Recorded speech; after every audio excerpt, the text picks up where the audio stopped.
A very, very good afternoon to all of you. Good afternoon, sir.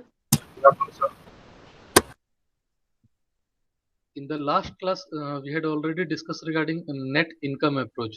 ना capital structure theory की जो पहली theory थी, that was net income approach. We have already discussed regarding that particular concept. Now today we will discuss regarding net operating income approach. Net operating income approach क्या है? And what are the assumptions or what are the things which have been disclosed under this particular theory? We will discuss regarding all those things. ठीक है?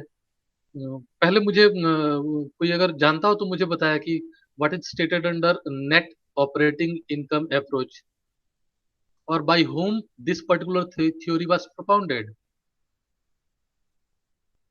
किसके द्वारा इस theory को बनाया गया था net operating income approach? Sir David Durand. Yes, very good. David Durand. He propounded both the theories, the first two theories. That means net income approach and net operating income approach. Both the theories were propounded by David Durand. In the first theory, that means net income approach, what was stated by David Durand? क्या मैंने बताया था कि उन्होंने किस चीज को establish किया था? What was established by David Durand?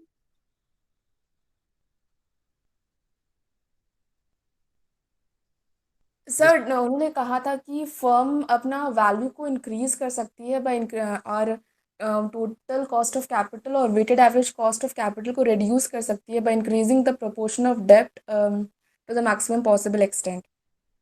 चलो ठीक है, वेरी गुड. देखो basically all the theories have been basically established to look after the relationship between two things. दो चीजों के बीच में रिलेशनशिप है कि नहीं है, इसी को बताने के लिए थ्योरीज बनी है. ठीक है, जो भी थ्योरीज बनी है. तो पहली थ्योरी क्या है और वो दो चीजें कौन सी है? Number one, capital structure decisions. That means the decisions which are taken by the financial manager or any firm regarding capital structure. Capital structure से संबंधित डिसीजंस जो लिए जाते हैं. यहाँ पे थ्योरीज ने क्या एज्यूम कर लिया है? There are only two types of और टू सोर्सेस ऑफ कैपिटल. वो कैपिटल स्ट्रक्चर में केवल दो ही सोर्स होंगे, डेप्ट और equity. That means all the decisions which are taken by the firm related to the composition of equity and डेप्ट. पहला चीज ये. दूसरा चीज क्या? The value of the firm. तो theories basically have been developed to look after the fact that whether the decisions related with capital structure are having any kind of relationship with value of the firm or not. क्या capital structure decisions का impact पड़ता है, क्या उसका प्रभाव पड़ता है, किस चीज पे? वैल्यू ऑफ द फर्म पे पड़ता है कि नहीं पड़ता है? तो डेविड डूरन ने दो थ्योरी दे रखी है. ठीक है, तो पहली नेट इनकम अप्रोच में under that particular theory, according to David Durand, the capital structure decisions they directly affects the value of the firm. उनका यह मानना था कि अफेक्ट करती है. Now, today we will study regarding the second important theory which was propounded or explained by Mr. David Durand. Now, in this particular theory, we will look after that what is the explanation and how he is going to explain the facts. उनका क्या मानना है कि क्या प्रभाव डालती है कि नहीं डालती है, अगर डालती है तो कैसे, नहीं डालती है तो कैसे. ठीक है, इसी चीज को आज हम लोग डिस्कस करेंगे. अगर कोई इस थ्योरी के बारे में कुछ जानता हो तो मुझसे बता सकता है, अदरवाइज मैं स्टार्ट करूं. What is stated under net operating income approach? Sir net operating income approach में कोई रिलेशनशिप नहीं है, मतलब कोई रिलेशनशिप नहीं है नेट कैपिटल स्ट्रक्चर और वैल्यू ऑफ फर्म के बीच में, उनको कोई अफेक्ट नहीं करता है. वाई? अम, सर उन्होंने कहा है कि उम, जैसे कि उसमें फर्स्ट अप्रोच में कहा है कि प्रोपोर्शन ऑफ डेब्ट को इंक्रीज करेंगे तो मतलब वैल्यू ऑफ फर्म भी इंक्रीज करेगी. बट इस अप्रोच में उन्होंने कहा है कि कोई अफेक्ट नहीं करेगी. हाँ, ये तो बार बार आप कह रही हैं कि नहीं करेगी, ये हम समझ गए नहीं करेगी. जाहिर सी बात है, एक आदमी एक ही कॉन्सेप्ट पे अगर दो थ्योरी दे रहा है तो दोनों पक्का है कि एक में अगर करी है, बता दिया है पहली थ्योरी में, तो दूसरी नहीं वाले पे ही आएगा वो. तो कैसे उन्होंने कहा है, हाउ ही हैज एक्सप्लेन्ड पहले दैट वाले देयर में इज नो रिलेशनशिप? डेब्ट के प्रोपोर्शन को इंक्रीज करेंगे तो वो वैल्यू फर्म इंक्रीज करेगी, क्योंकि उस केस में कहा है कि डेब्ट चीपर सोर्स ऑफ फाइनेंस है, और इस केस में कहा है कि अगर हम डेब्ट के करेगी? प्रोपोर्शन आप कह रही हैं कि करेगी, value of the firm sir कर जाएगी एक. फर्स्ट वाले में और सेकंड Forget वाले में. about first. Forget about first theory. Tell me the explanation of second theory. If it is not going to affect the value of firm, how? अच्छा चलो इसी को देखते हैं, ठीक है, ज्यादा टाइम इसमें वेस्ट करने की जरूरत नहीं है। मैं एक एक करके देख ये बताता हूँ। बस याद रखना, पहली थ्योरी को जब तक समझोगे तो ही दूसरी थ्योरी के ऊपर पूरी तरीके से आ सकते हो, ठीक है। देखो, फिर से एक बार इसको समझ लो कि थ्योरीज का मतलब क्या है। जब तक इस चीज को नहीं समझोगे कोई फायदा नहीं है चारों थ्योरीज को पढ़ने का। देखो, basically capital structure theories have been developed to explain the relationship between two factors, and those factors are: number one, capital structure decision, and number two, market value of the firm.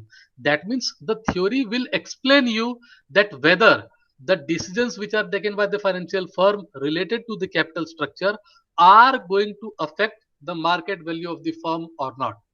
जो भी decisions लिए जाते हैं capital structure से संबंधित, क्या उनका प्रभाव पड़ता है मार्केट वैल्यू पे, यही चीज बताएगी, ठीक है।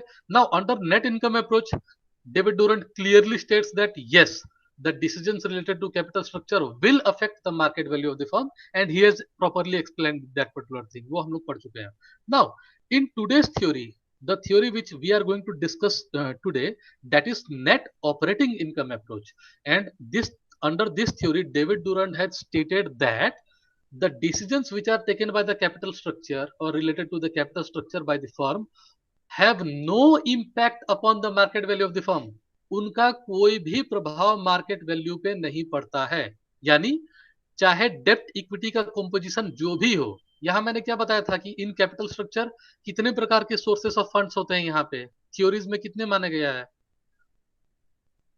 सर टू, डेप्ट टू। And equity. मतलब कि दोनों के बीच में चाहे कोई भी रेशियो हो, weather dept and the relationship between डेप्ट एंड इक्विटी 60-40 और 40-60 और 90-10 और इवन 0-100, एनीथिंग। डेप्ट आपका 0 हो, इक्विटी 100 हो, चाहे डेप्ट आपका 60 हो, इक्विटी 40 हो, any kind of capital structure, it is not going to affect the market value of the firm. David Durand का कहना है कि उससे market value of the firm पे कोई फर्क नहीं पड़ने वाला। चाहे कैपिटल स्ट्रक्चर आप चाहे जो भी रख लो, डेप्ट इक्विटी की चाहे जो भी रेशियो रख लो, उसका मार्केट वैल्यू पे कोई असर नहीं पड़ेगा। कैसे, आइए देखते हैं।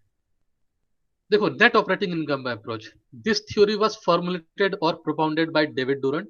Now what are the assumptions of net operating income approach? मैंने एजम्पशंस के रिगार्डिंग पिछली क्लास में डिटेल में डिस्कशन कर लिया था, इसलिए यहाँ हम लोग बहुत डिटेल में नहीं जाएंगे, बस इसको समझ लो, क्योंकि ये सारे चीज ऑलरेडी हम लोग लास्ट क्लास में डिस्कस कर चुके हैं। What are the assumptions which have been taken under net operating income approach? केवल इस अप्रोच के लिए एजम्पशंस क्या है? Number one, cost of debt is lower than cost of equity. This particular assumption is basically in all the theories. सारे theories में ये assume कर लिया गया है कि there are only two sources of finance, out of which there are only two sources, that is debt and equity, and out of this, that means out of both these, debt is considered to be a lower or cheaper source of finance. माना गया है इन लोग के द्वारा कि debentures क्या है, वो सस्ते हैं एज कंपेयर टू इक्विटी। ठीक है, तो पहला जम्पशन ये मान के चल रहे हैं। दूसरा, there are no corporate taxes और इनकम टैक्सेस। कोई भी टैक्स नाम की चीज होती ही नहीं है जो कंपनियों के द्वारा अपने प्रॉफिट में से देना होता है। ये लोग मान के नहीं चल रहे हैं। डेविड डोरन ने सीधा मान लिया है कि there is no corporate tax. समाज में या जो फर्म जहां पे भी स्टैब्लिश्ड है, उस एनवायरमेंट में कोई टैक्स नाम की चीज ही नहीं है। इनकम टैक्स ना देना है, ना कोई कॉर्पोरेट टैक्स, मतलब किसी प्रकार का कोई टैक्स नहीं है। Third assumption is the business risk remains constant and at every financial structure. देखो, यहाँ पे दो स्पेसिफिक टर्म्स को यूज किया गया है, पहला है बिजनेस रिस्क और दूसरा है financial structure. In order to understand this particular line, you will have to understand the proper meaning of business risk and the proper meaning of financial structure. ठीक है, यहाँ पे क्या कह रहा है कि बिजनेस रिस्क कांस्टेंट रहेगा, उसके ऊपर कोई प्रभाव नहीं पड़ेगा, चाहे आपका फाइनेंशियल स्ट्रक्चर जो भी हो। फाइनेंशियल स्ट्रक्चर कंपनी का जो भी हो, उसका बिजनेस रिस्क पे कोई प्रभाव नहीं पड़ेगा। Now tell me what is business risk? किसी को याद है तो बताओ भाई, जल्दी जल्दी। नहीं है तो फिर मैं दोबारा वो उसी चीज को बताते रहूं। सर डे टू देखो डे फाइनेंस, ऑपरेशन, हाँ हाँ sir day to day business operations को रन करने के लिए जो फंड्स चाहिए उसे। हाँ, very good. Fixed operating cost, देखो, business risk is basically that risk under which the business firm is unable to earn the fixed operating cost. Business risk ऐसा रिस्क है जिसके तहत कोई कंपनी या कोई बिजनेस फर्म अपनी फिक्स्ड ऑपरेटिंग कॉस्ट को भी प्राप्त गेन नहीं कर पाता है। वैसी सिचुएशन की कल्पना की गई है कि जिसके तहत कोई business firm fixed operating cost को भी नहीं बियर कर पा रहा है या उसको प्राप्त नहीं कर पा रहा है। It is not in a position to to gain the fixed operating cost, उसको भी नहीं प्राप्त कर पा रहा है। That particular situation is business risk. तो यहां पे माना गया कि business risk remain constant at every financial structure. यहां मैंने फाइनेंशियल स्ट्रक्चर भी आपको बताया था। किसी बच्ची ने पूछा था मुझसे कि sir what is the meaning of financial structure, वहां मैंने समझाया था। टेल मी, किसी को अगर याद है तो, व्हाट इज फाइनेंशियल स्ट्रक्चर?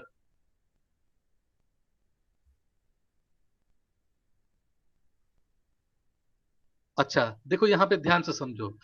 तीन कॉन्सेप्ट होते हैं जो लगभग लगभग लगता है कि एक तरीके के हैं, but all of them are different. What are those three things? Number one is capitalisation, number two is your financial structure, and number third is capital structure. तीन चीजें हैं, कैपिटलाइजेशन, दूसरा है कैपिटल स्ट्रक्चर, तीसरा है फाइनेंशियल स्ट्रक्चर। देखो अंतर क्या है। कैपिटलाइजेशन की जब हम बात करते हैं, that means we are talking about the total funds. Total funds, किसी एक बिजनेस फर्म के पास टोटल कैपिटल कितना है, दैट इज कैपिटलाइजेशन। उसमें कैपिटलाइजेशन में हम लोग ये मानते हैं कि टोटल फंड्स उसके पास कितना है। मान लो किसी पर्टिकुलर कंपनी के पास 100 रुपए है, तो उसकी टोटल वैल्यू कितनी होगी कैपिटलाइजेशन? 100। नाउ सेकेंड चीज पे चलते हैं।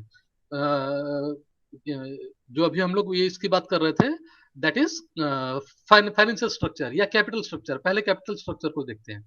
कैपिटल स्ट्रक्चर में हम लोग किस चीज की बात करते हैं? Under capital structure basically the composition between long term sources of finance is basically calculated और इट इज एवेल्युएटेड।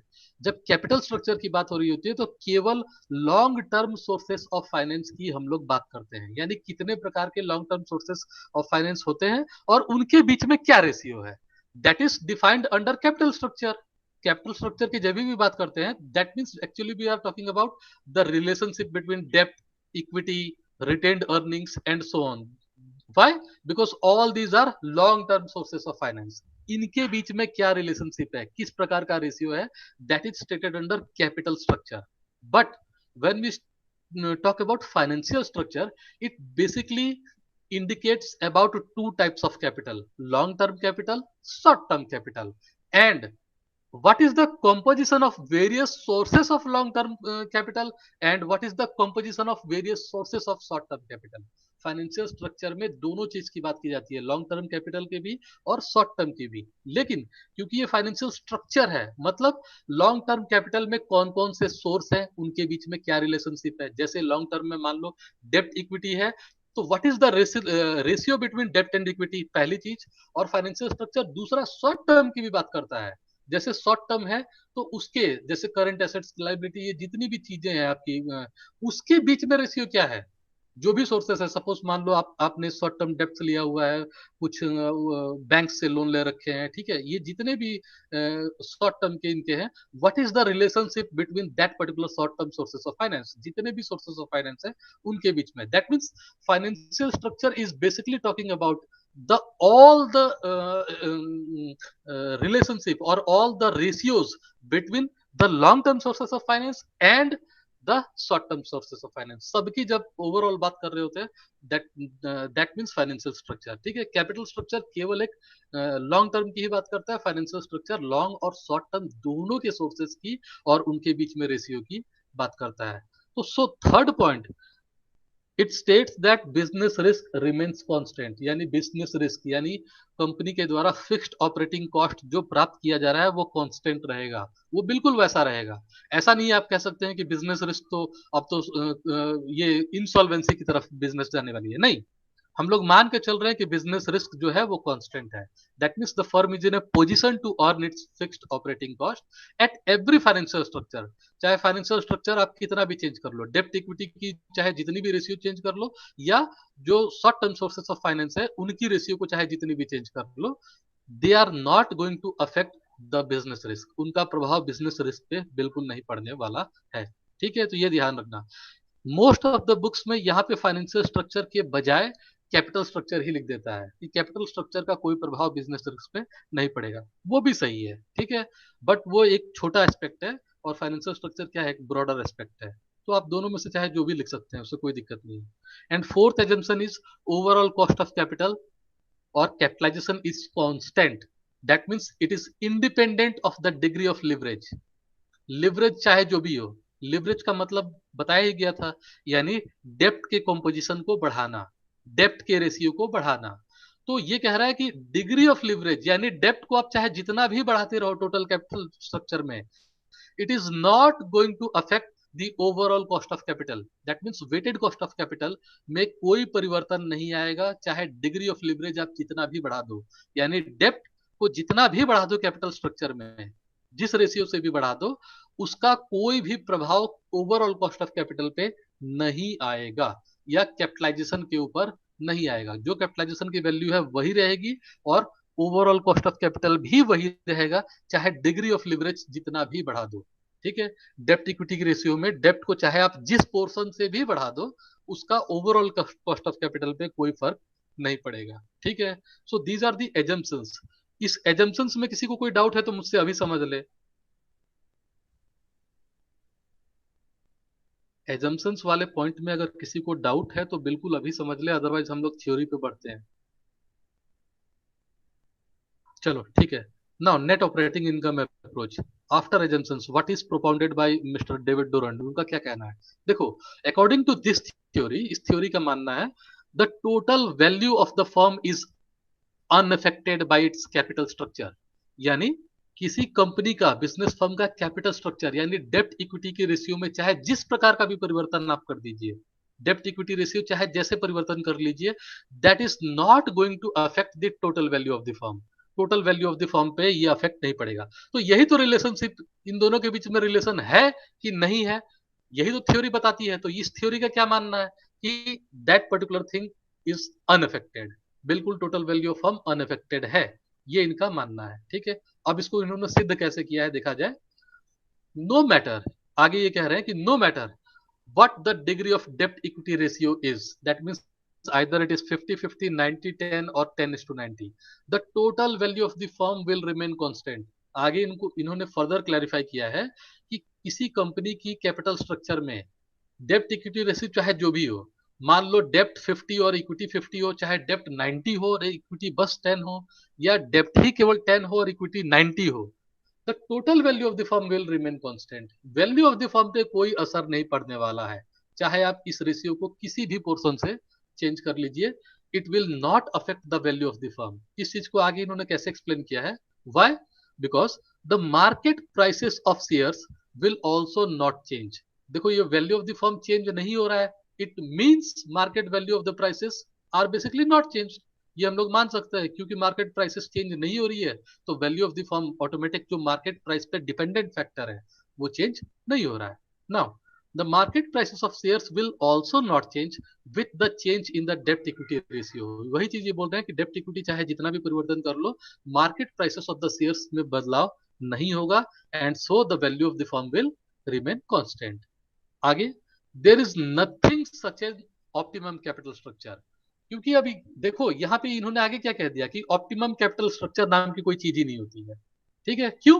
क्योंकि इनका सीधा सीधा मानना है कि रेशियो चाहे जो भी हो, हर रेशियो पे क्या weighted average cost of capital change हो रहा है कि सेम रह रहा है? सेम रह रहा है। तो सेम रह रहा है तो what is the logic behind optimum capital structure? That means every capital structure is basically optimum capital structure, because with the change in the composition of debt and equity, it is not going to affect the weighted average cost of capital। जब weighted average cost of capital को change कर ही नहीं रहा है, वो constant है, तो हर पॉइंट क्या है? ऑप्टिमम कैपिटल स्ट्रक्चर ही है। ठीक है, तो ये कह रहे हैं now any capital structure is optimum according to NY, that means net operating income approach. इनका मानना है कि जो भी स्ट्रक्चर है, जो भी कंपोजिशन है, 50-50, 90-10 और 10, हर स्ट्रक्चर पे ऑप्टिमम कैपिटल स्ट्रक्चर ही होता है। ठीक है, सुनने से थोड़ा अजीब लग रहा है, लेकिन इसको इन्होंने बहुत ही लॉजिकल तरीके से समझाया है। उसको आइए आगे देखते हैं कैसे। देखो, the reasons propounded for such assumptions are that, इनका ये मानना है, ये सारी चीजें जो अभी हम लोगों ने डिस्कस किया कि हर कैपिटल स्ट्रक्चर चाहे जो भी हो, उसका weighted average cost of capital पे कोई प्रभाव नहीं होता है, वैल्यू ऑफ फर्म पे कोई प्रभाव नहीं होता है, हर स्ट्रक्चर ही ऑप्टिमम है, ऐसा क्यों ये कह रहे हैं? Because the reasons propounded for such assumptions are that increased use of debt basically increases the financial risk of the equity shareholder. इनका ये मानना है कि whenever any business firm it increased the leverage or it increased the composition of debt, that basically puts a financial risk upon the equity shareholder. इनका ये कहना है कि जैसे किसी बिजनेस फर्म में हम लोग डेप्थ के कंपोजिशन को बढ़ाते हैं, तो बेसिकली उसका प्रेशर किसके ऊपर आता है? इक्विटी शेयर होल्डर्स के ऊपर, कंपनी के एक्चुअल ओनर्स के ऊपर रिस्क आता है। और वो रिस्क कौन सा होता है? फाइनेंशियल रिस्क होता है। What is financial risk? ये मैंने समझाया था आप लोग को। So when company fails to pay financial obligation interest, जैसे कि interest on debentures, yes yes dividend. Yes, बस बस बस, समझ गए समझ गए, वेरी गुड। चीजों को याद रखो, अदरवाइज ये एक एक लाइन में वर्ड्स लिखा गया है, ये नहीं समझोगे ना तो मतलब समझ में ही नहीं आएगा। फाइनेंशियल रिस्क, बेसिकली दो इंपॉर्टेंट रिस्क होते हैं, बिजनेस रिस्क, फाइनेंशियल रिस्क। एक को तो मैंने डिस्कस कर ही लिया पिछले स्लाइड में। फाइनेंशियल रिस्क को भी समझो। Financial risk that means that risk when a company is unable to meet its financial obligations. हर कंपनी के ऊपर फाइनेंशियल ऑब्लिगेशन होता है। ऑब्लिगेशन मतलब कि वो ऑब्लिगेटरी है to pay certain things to its to various parties. जैसे डेप्ट होल्डर्स को क्या पे करने के लिए फाइनेंशियल ऑब्लिगेशन है? Interest upon the debts. ये कंपलसरी है भाई कंपनी के लिए कि जो भी डेप्ट होल्डर्स के ऊपर इंटरेस्ट है वो उसको पे करना है। That is financial obligation. और इक्विटी के ऊपर क्या है? डिविडेंड। ठीक है, कंपलसरी नहीं है, बट एक काइंड ऑफ फाइनेंशियल ऑब्लिगेशन, एक प्रकार का तो है ही ऑब्लिगेशन कि डिविडेंड पे करना है। और अगर प्रेफरेंस है तो fixed dividend, that means financial obligation. तो ये इंटरेस्ट अपॉन डेप्ट and dividend upon shares, that is basically financial obligation of the company, किसी भी कंपनी की। Now that condition when a company fails to meet its financial obligation, वैसी condition जहां पे company अपनी फाइनेंशियल ऑब्लिगेशंस को पूरा करने में सक्षम नहीं है, यानी उसके पास इतना भी पैसा नहीं है कि वो इंटरेस्ट अपॉन डेप्ट दे पाए या डिविडेंड अपॉन शेयर्स दे पाए, तो उस कंडीशन को फाइनेंशियल रिस्क कहते हैं। तो ये क्या कह रहा है? ये मतलब, सॉरी, क्या कह रहा है, नहीं कह रहे हैं, डेविड डूरन जी कह रहे हैं कि when debt capital is increased in a financial structure, basically financial risk upon the equity shareholders gets increased। जैसे जैसे डेप्ट इंक्रीज करोगे, डेप्ट इंक्रीज करने का मतलब क्या हुआ? डेप्ट carry fixed rate of interest, डेप्ट के ऊपर फिक्स्ड रेट ऑफ इंटरेस्ट होता है। तो जैसे ही उसकी पोर्शन को बढ़ाओगे, यानी इंटरेस्ट अब कंपनी को ज्यादा देना होगा कि कम देना होगा? ज़्यादा देना होगा। ज्यादा देना होगा। ज्यादा डेप्ट तो ज्यादा इंटरेस्ट, है ना? क्योंकि रेट ऑफ इंटरेस्ट सेम है, लेकिन जब नंबर ऑफ डेप्ट बढ़ेगा तो इंटरेस्ट अपॉन डेप्ट बढ़ जाएगा ऑटोमेटिक। वो तो उसका प्राइस, इंटरेस्ट की वो नहीं, रेशियो नहीं बढ़ रही है, वो ज्यादा अमाउंट में अब कंपनी को देना पड़ेगा। दैट मीन्स वो रिस्क किसके ऊपर आ रहा है? Upon the equity share holders. That financial risk is going to be borne by the equity shareholders. The equity shareholders are the owners of the company, and that financial risk, that means financial obligation upon the equity shareholders is suddenly raised upon, वो अचानक से बढ़ जाता है। ठीक है, इस star के बाद यहां से पढ़िए। Now to compensate for increase risk, अब ये जो फाइनेंशियल रिस्क अचानक से बढ़ गया, किसके ऊपर? इक्विटी शेयर होल्डर के ऊपर। क्यों? क्योंकि डेप्ट आपने बढ़ा दिया, जिनके ऊपर अब ज्यादा इंटरेस्ट देना पड़ेगा। तो इस रिस्क को कंपनसेट करने के लिए, in order to compensate the financial risk, the shareholders would expect a higher rate of return on their investments।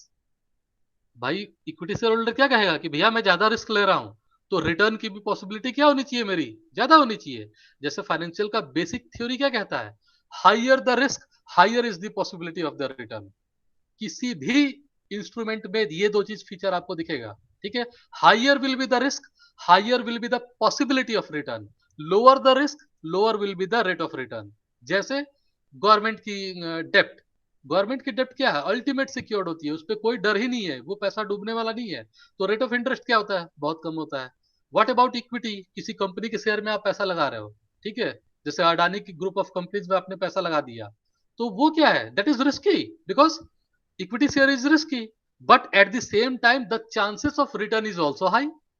क्योंकि इक्विटी में आप इन्वेस्ट कर रहे हो तो पॉसिबिलिटी ऑफ रिटर्न, क्योंकि फाइनेंस का बेसिस यही है कि higher the risk higher will be the possibility of return. Return high होगा ये जरूरी नहीं है, but possibility of return high होगा। ठीक है, तो वैसे ही इक्विटी शेयर होल्डर ये बोल रहे हैं कि since they are taking high risk, since you have increased the debt capital, so it has put a financial risk upon the equity shareholder, or it has increased the financial risk upon the equity shareholders. So in order to compensate that increased risk, the shareholders would expect a higher rate of return on their investment. तो equity share holder कहेंगे कि हमें ज्यादा return चाहिए क्योंकि हम लोग risk ज्यादा ले रहे हैं now, and hence the cost of equity increases. तो जैसे ही वो एक्सपेक्टेशन उनकी जो हाई होगी तो कॉस्ट ऑफ इक्विटी में हम लोगों ने पढ़ा था कि that is directly related with the expectations of the equity share holders, उनकी एक्सपेक्टेशन से ही रिलेटेड होता है। तो कॉस्ट ऑफ इक्विटी क्या हो जाएगा, वो ऑटोमेटिक बढ़ जाएगा। Thus the advantage of using the cheaper source of finance और फंड्स, दैट मीन्स जो डेप्ट को आपने बढ़ाया है उसको चीप सोर्स मानते हैं, तो उसकी जो एडवांटेज कंपनी को हो रही है चीप सोर्स को बढ़ाने से, that is exactly offset by the increased cost of equity. डेप्ट को बढ़ाने से जो फायदा हुआ वो बिल्कुल ठीक उल्टा इक्विटी से न्यूट्रलाइज भी हो गया। वही फायदा इंक्रीज्ड कॉस्ट ऑफ इक्विटी की वजह से ऑलरेडी न्यूट्रलाइज हो गया, और दोनों की रेशियो क्या है according to David Durand, that is equal. That means whatever the advantage is taken by the business firm when cheaper source of finance is employed.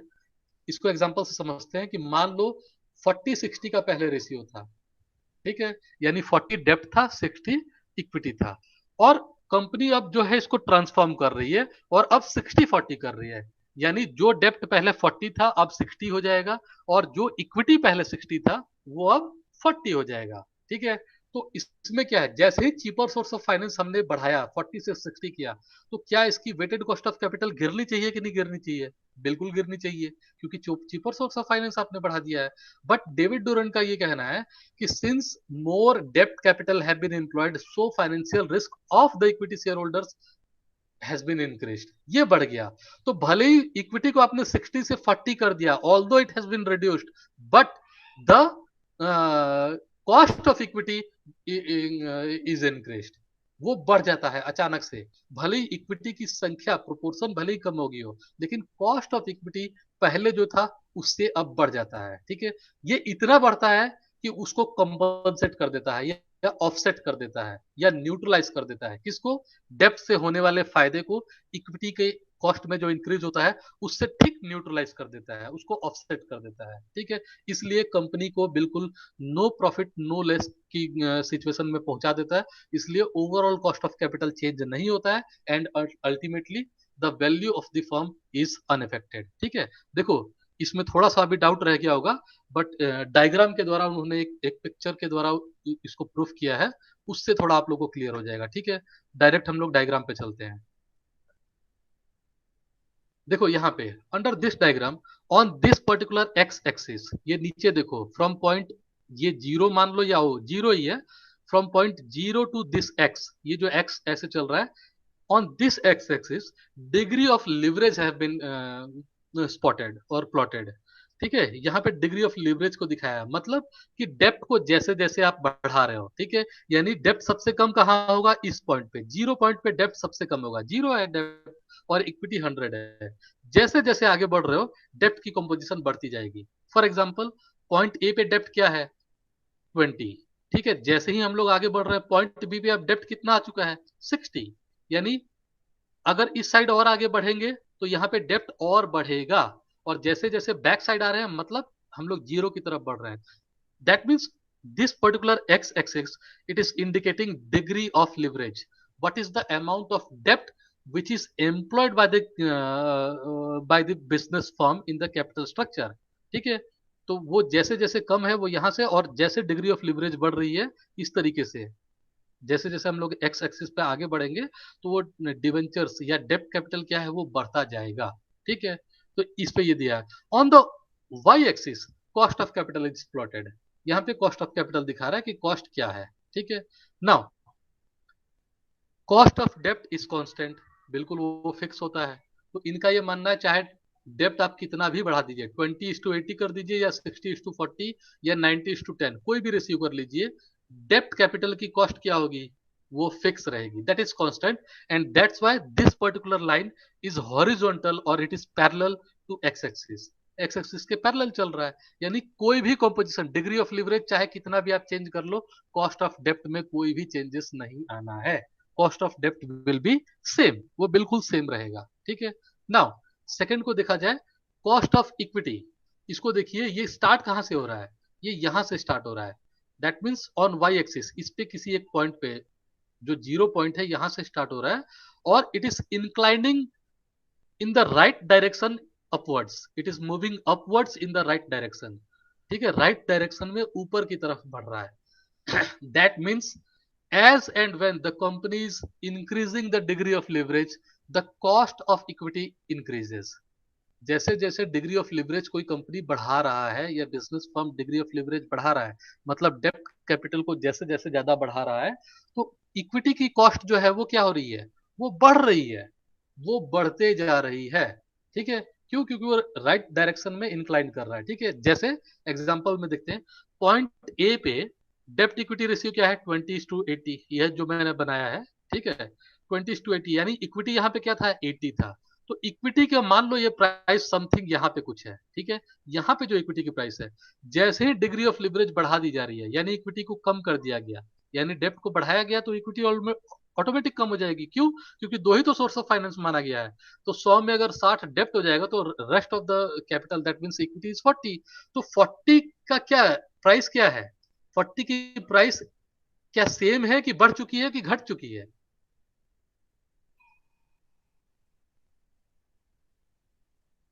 जो इक्विटी अब 40 है यहाँ पे पॉइंट नंबर बी में, जो equity 40 है, क्या वो उसकी प्राइस कॉस्ट ऑफ इक्विटी बढ़ चुकी है कि घट चुकी है as compare to point A? Point A पे इक्विटी का जो भी वैल्यू था, कॉस्ट ऑफ इक्विटी था, अब वो पॉइंट बी पे इक्विटी जो 40 है उसकी वैल्यू बढ़ चुकी है, कॉस्ट ऑफ इक्विटी बढ़ चुकी है, कि दाम उसके कॉस्ट ऑफ इक्विटी गिरे हैं? सर बढ़ चुकी है। बढ़ चुकी है, ठीक है। तो ये डिग्री ऑफ लिवरेज के साथ कॉस्ट ऑफ इक्विटी बढ़ती जाएगी, ठीक है, ये इन्होंने इस डायग्राम के दिखाया है। अब देखा जाए थर्ड जो इंपॉर्टेंट है, K O, that means cost of overall cost of capital या weighted cost of capital. According to David Durand in net operating income approach, he has explained that whatever the degree of leverage is there, it is not going to affect the cost of the overall cost of capital। Cost of capital या overall cost of capital वो same रहेगा, वो parallel रहेगा, वो horizontal रहेगा x axis के। मतलब degree of leverage चाहे आप जितने भी चेंज करते रहिए, overall cost of capital same रहेगा। इसलिए उन्होंने क्या कहा था कि there is no concept of optimum cost of capital, ठीक है। जैसे आप मुझे बताइए कि वेदर एट पॉइंट ए और whether at point B, whether overall cost of capital is same और different. In the first same. point, debt equity was 20:80, but later on company revised the debt equity or increased the degree of leverage to 60:40। Now what about the overall cost of capital at point A और point B? क्या वो same है कि अलग अलग है? Sir same है। Same है। That means in every condition overall cost of capital is same. तो हर कंडीशन में अगर overall cost of capital same होगा, तो then there is no meaning of optimum capital structure, because each and every point is optimum capital structure. यहाँ पे तो हर पॉइंट को ऑप्टिमम कैपिटल स्ट्रक्चर कहा जाएगा, ठीक है। चलो इसको देख लेते हैं आगे, इंपॉर्टेंट पॉइंट्स जो इसमें समझना है। Degree of leverage is plotted on X axis, जैसा मैंने यहाँ बताया था। So we can say that on point B, यानी इस पॉइंट पे, बी पॉइंट पे, मोर डेप्ट has been deployed as compare to point A. Point A में जो भी डेप्ट है, आप जो भी इसको 20:80 नहीं जरूरी है, आप जो भी रेशियो लिखिएगा, लेकिन इस पॉइंट से इस पॉइंट पे जो डेप्ट होगा वो ज्यादा होगा, ठीक है। देखो, कॉस्ट ऑफ डेप्ट and cost of overall cost of capital remains constant, ये दोनों बिल्कुल बराबर रहेगा as the degree of leverage is increased. जैसे जैसे डिग्री ऑफ लिवरेज को आप इंक्रीज करोगे, तो ये दोनों चीजें बिल्कुल सेम रहेंगी, यानी कॉस्ट ऑफ डेप्ट और overall cost of capital, they are horizontal और parallel to the X axis. And we find that both the curves are parallel to X axis, दोनों बिल्कुल पैरेलल है। Now cost of equity is equal to overall cost of capital. ये कह रहा है कि when leverage is zero, जब zero इस पॉइंट पे, जब लिवरेज को अगर जीरो हम लोग मानते हैं, then at this specific point cost of equity is equal to cost of overall cost of capital. ये जो केओ है ये केई के बराबर होगा। Overall cost of capital will be equal to cost of equity when the degree of leverage is zero, that means डेप्ट capital is zero. यानी पूरा का पूरा कैपिटल क्या है, वो इक्विटी है। अगर ऐसी कंडीशन है तो इस कंडीशन में क्या होगा, कॉस्ट ऑफ इक्विटी और ओवरऑल कॉस्ट ऑफ कैपिटल बिल्कुल सेम होगा, क्योंकि यहाँ पे डेप्ट जीरो है। ठीक है, अच्छा ये मुझे बताइए कि इस पॉइंट को यहां से क्यों शुरू किया गया, इस पॉइंट को इक्विटी को क्यों यहां से शुरू किया जा रहा है? क्या ऐसी कंडीशन हो सकती है किसी फर्म के साथ जहां पे डेप्ट जीरो हो? Yes, sir, newly established company. Not only newly established company.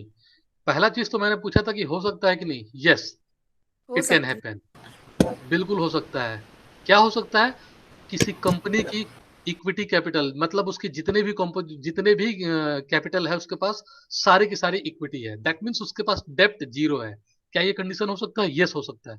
लेकिन क्या इसका रिवर्स अगर हम लोग कहें, क्या किसी कंपनी में 100% डेप्ट हो सकता है और इक्विटी जीरो हो सकती है? No no. Sir.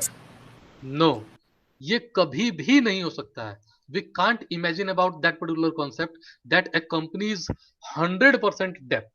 A company has total capital and all the capital is basically debt capital. No, ये कभी भी नहीं हो सकता। ठीक है, तो फर्म के बेसिस पे इक्विटी कुछ ना कुछ होगा, भले ही वो नेग्लिजिबल हो।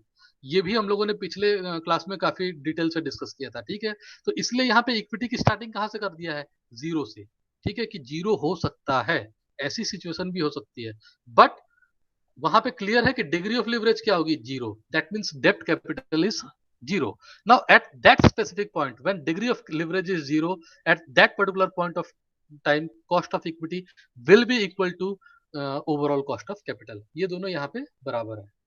आगे देखो, with the increase in leverage, आगे डेविड डोरेंट कह रहे हैं कि जैसे जैसे हम लोग लिवरेज को बढ़ा रहे हैं, यानी एक्स एक्सिस पे हम लोग आगे बढ़ रहे हैं, we are increasing the leverage, we are increasing the amount of debt capital in the total capital structure, we are increasing the composition or share of debt capital in the total capital structure।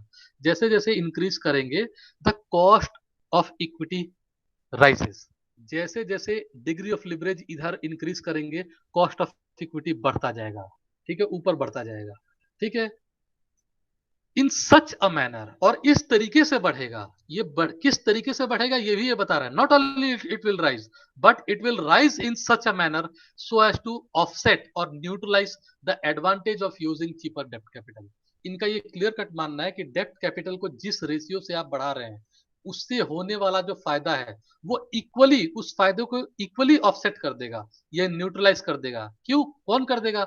Equity की cost में rise हो जाएगी, ठीक उतने से ही rise होगी और उसको ऑफसेट कर देगा, या न्यूट्रलाइज कर देगा। तो जो आप डेप्ट कैपिटल से एडवांटेज लेने वाले थे उसको बढ़ाने से, वो ठीक उसको ऑफसेट कर देगा, यानी उसको बिल्कुल एक तरीके से जीरो पॉइंट पे ला देगा। कौन? इक्विटी की कॉस्ट को राइज होने से, उसकी इक्विटी की कॉस्ट में राइज होने से वो बिल्कुल ऑफसेट हो जाएगा। यानी हर पॉइंट पे, इसलिए देखो, चाहे जिस पॉइंट पे जिस भी रेशियो में ले रहे हो, तो इक्विटी उसको न्यूट्रलाइज कर रहा है। That's why cost of overall cost of capital is parallel और हॉरिजॉन्टल टू एक्स एक्सिस। इसलिए वो उसमें कोई भी चेंजेस नहीं आ रहा है। ये ओवरऑल कॉस्ट ऑफ कैपिटल ऐसे जिग जैग मैनर में नहीं है, it is parallel. That means cost of डेप्ट, जैसे जैसे आप डेप्ट को बढ़ा रहे हो, ये इक्विटी की कॉस्ट बढ़ती जा रही है और बिल्कुल उसी रफ्तार से बढ़ रही है, या उसी मैनर में बढ़ रही है कि वो उसको न्यूट्रलाइज कर दे रही है, उसकी एडवांटेज को न्यूट्रलाइज कर दे रही है। ठीक है, आगे देखा जाए, so overall cost of capital and value of the firm remains unchanged by the increase in the financial leverage। तो जैसे लिवरेज को बढ़ा रहे हो, जैसे ही ओवरऑल कॉस्ट ऑफ कैपिटल नहीं बढ़ रहा है, तो वैल्यू ऑफ द फर्म वो बिल्कुल सेम रह जा रही है, उसमें भी कोई चेंजेस नहीं आ रहा है। Now since overall cost of capital is constant, this approach implies that there is not any unique optimum capital structure। ठीक है, वाई? बिकॉज पॉइंट जीरो में भी डेप्ट इज टू इक्विटी क्या है, 0:100 है। पॉइंट ए पे क्या मैंने प्लॉट किया था, 20:80 है। या पॉइंट बी पे 60:40 है। मतलब डेप्ट इक्विटी का चाहे जो भी रेशियो हो, at all ratio overall cost of capital, KO, overall cost of capital is same at all capital structure. So every capital structure is basically optimum capital structure. इनके द्वारा डेविड डोरन ने इस थ्योरी में इस तरीके से समझाया है। ठीक है, इसमें किसी को कोई डाउट रह गया है?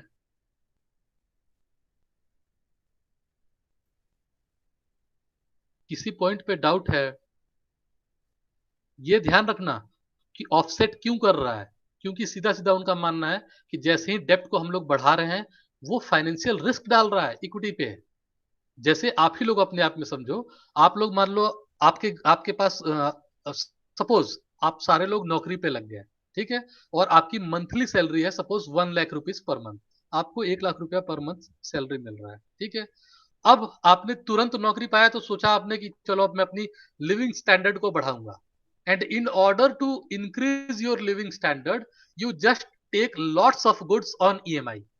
आपने बहुत ज्यादा सामान ले लिया, घर ले लिया ईएमआई पे, मान लो washing machine, fridge, colour TV, AC, lots of thing, और सारे के सारे ईएमआई पे ले लिए। और ईएमआई मान लो 80,000 पर मंथ आ गया, ठीक है। तो what is EMI? That is a financial obligation, that is a fixed financial obligation upon you. वो एक तरीके से डेप्ट है आपके ऊपर। क्या है? एक फाइनेंशियल ऑब्लिगेशन है जो आपको पुट करना, देना है।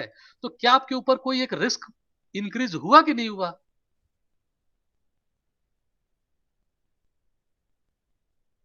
यस आपके सर। ऊपर जो एक रिस्क हुआ सर, पैटर्न है वो इंक्रीज हुआ कि नहीं हुआ? बिल्कुल हुआ। Yes sir. बिकॉज, ठीक है, तो वही वो कह रहा है कि जैसे जैसे डेप्ट को बढ़ाया जा रहा है, it will directly put a pressure upon the equity share holders. जो कंपनी के एक्चुअली ओनर्स हैं या इक्विटी शेयर होल्डर्स हैं, उनके ऊपर रिस्क आएगा। किस चीज का? Financial risk. क्यों? क्योंकि भाई उनको पे करना है, डेप्ट के ऊपर इंटरेस्ट पे करना है, और डेप्ट अब ज्यादा हो गए तो ज्यादा इंटरेस्ट पे करना है। तो ये रिस्क उनके ऊपर आएगा। जैसे ही रिस्क आएगा, higher the risk higher will be the possibility of return. जैसे ही ज्यादा रिस्क लेंगे इक्विटी वाले, वो हायर पॉसिबिलिटी ऑफ रिटर्न, वो मांग करेंगे कि हमें ज्यादा रिटर्न चाहिए, हमें ज्यादा डिविडेंड चाहिए। तो ये जो कॉस्ट ऑफ इक्विटी बढ़ रहा है, it will offset this advantage which was taken by the firm by employing more and more of debt capital. डेप्ट कैपिटल को एम्प्लॉय करके जो एडवांटेज लेना चाहती थी कंपनी, वो बिल्कुल ऑफसेट कर दिया जाएगा कॉस्ट ऑफ इक्विटी बढ़ने की वजह से, या बढ़ने की वजह से वो बिल्कुल ऑफसेट हो जाएगा। ठीक है, और यहाँ डेविड डोरन ने अपने एग्जांपल से बताया है कि वो इक्वली ऑफसेट होगा, बिल्कुल इक्वली। अगर इक्वली नहीं होता तो cost of overall cost of capital parallel नहीं होता, वो कुछ ना कुछ जिग जैग कर रहा होता, बढ़ता तो ऊपर जाता, घटता तो नीचे आता। ठीक है, इस टाइप से होता। But since he assumes that, or he's of the opinion that the cost of equity, due to rise in cost of equity, it is equally offsetting or equally neutralizing the advantage of debt capital. उसको बिल्कुल equally neutralise कर दे रहा है। ठीक है, कोई doubt है तो बताइए। अब किसी पॉइंट पे तो पूछ लीजिए, अदरवाइज इसको क्लोज करते हैं आज। चलो ठीक है, ओके।